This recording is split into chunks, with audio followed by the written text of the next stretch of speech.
Flight director, जो कि senior most cabin crew member होते हैं, वो अपनी इमरजेंसी एक्शन प्लान चेकलिस्ट निकालते हैं। कैबिन क्रू को कहा जाता है कि अपनी लाइफ जैकेट्स निकाल लो और पैसेंजर ब्रीफिंग के लिए रेडी हो जाओ। Prepare to cabin. The cabin's slowly depressurizing. We need to put our oxygen masks on. Crew members passengers को अपनी लाइफ जैकेट्स निकालने को कहते हैं। ब्रेस पोजीशंस की इंस्ट्रक्शंस इंग्लिश और फ्रेंच में दी जाती हैं। कुछ पोर्चुगीज पैसेंजर्स भी इस फ्लाइट में मौजूद थे, जिन्हें इनमें से दोनों में से कोई भाषाएं नहीं आती थी।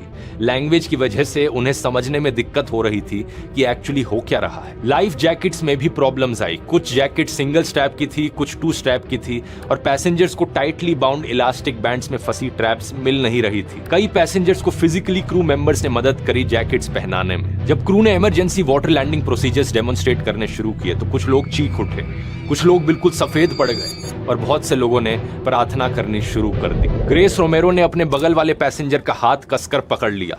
बस यही उम्मीद थी कि सब ठीक हो जाए। वो बस इतना चाहती थी कि ओशन में ना गिरे। पैसेंजर मार्गरेट मैककिनन को उस वक्त इथियोपियन एयरलाइंस फ्लाइट 961 की याद आ गई। उन्होंने एक डॉक्यूमेंट्री में देखा था कि कैसे कुछ साल पहले 1996 में एक हवाई जहाज इंडियन ओशन में गिरा था। तुरंत समुद्र में टच करते ही टूट गया और सारे लोग मारे गए।